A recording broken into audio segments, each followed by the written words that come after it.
Bonjour à tous et bienvenue dans cette nouvelle vidéo. Aujourd'hui on change un petit peu les habitudes puisqu'on va pas travailler des tricks ou des comportements avec nos chiens, mais on va travailler nos propres compétences à entraîner nos chiens. Forcément, il faut que ça reste dans le thème.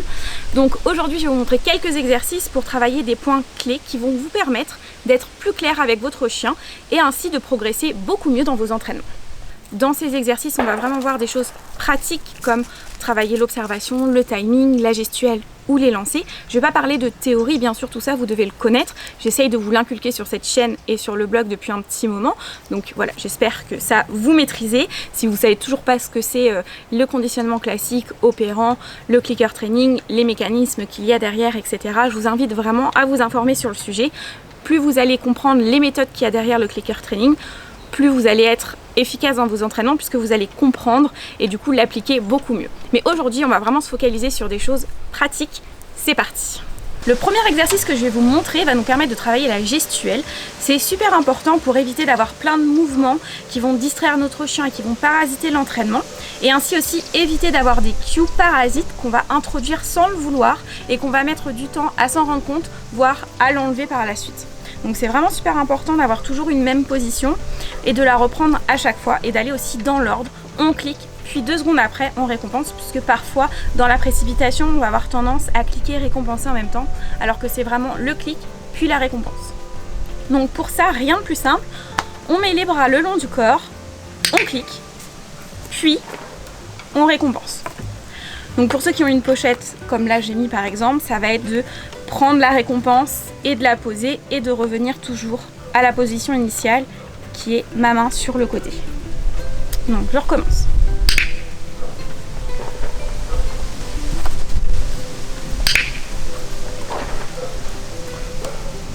Et vous pouvez répéter cet exercice plusieurs fois, vous pouvez le faire aussi assis en ayant par exemple un petit bol de récompense à côté de vous si vous avez l'habitude de travailler plutôt comme ça.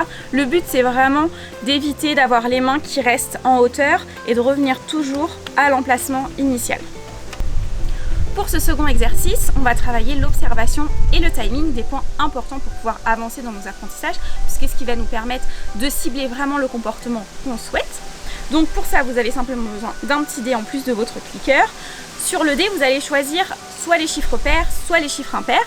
Vous allez lancer le dé et lorsqu'il s'arrête sur un chiffre, donc par exemple là c'est le 6, si par exemple j'ai choisi un chiffre pair, et ben je clique au moment précis où mon dé s'arrête.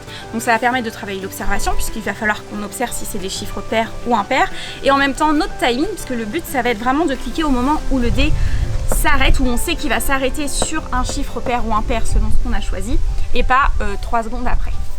Je vous montre tout de suite ce que ça donne. Donc moi je choisis les chiffres pairs.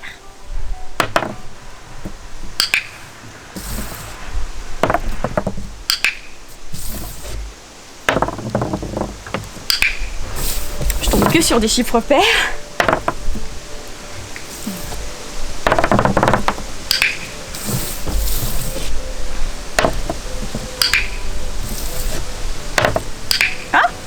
Un clic en retard. Donc voilà, un clic en retard, un clic pas bon du tout plutôt, puisque c'était le chiffre 1.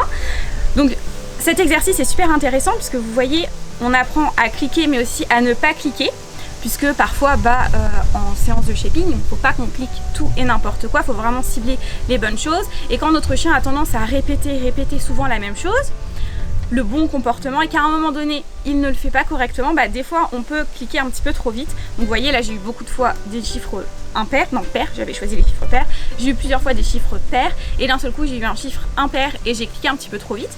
Donc c'est quelque chose qui nous permet de travailler aussi ce point là et d'être toujours concentré sur ce qu'on fait et concentré dans notre observation. Donc c'est super intéressant de faire cet exercice régulièrement pour pouvoir s'améliorer dans ce genre de choses et aussi pour pouvoir entretenir tout simplement ses compétences. Moi ça faisait un petit moment que je l'avais pas fait par exemple, et puis ça fait un petit moment que j'ai pas forcément entraîné mes chiennes, donc on rouille assez vite, mais voilà, je vous remontre un petit peu ce que ça donne.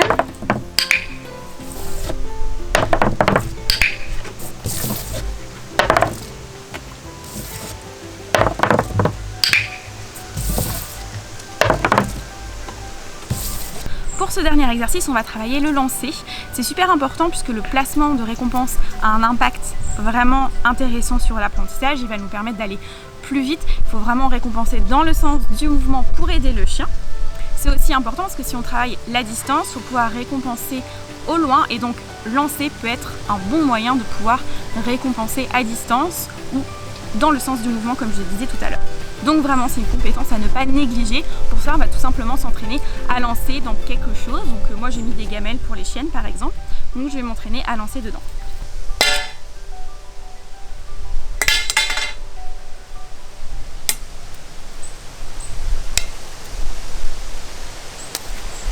On peut aussi varier les plaisirs et essayer de viser à différents endroits, donc soit de façon latérale, soit en longueur dans la distance. J'en ai une qui s'impatiente.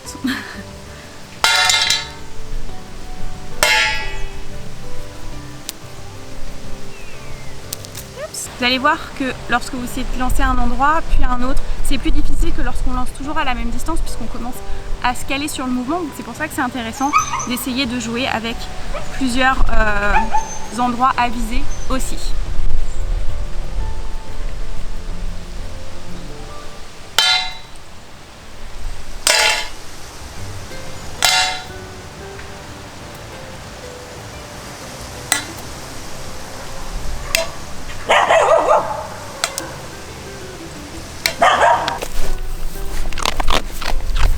Les erreurs, ça fait toujours plaisir aux chiens.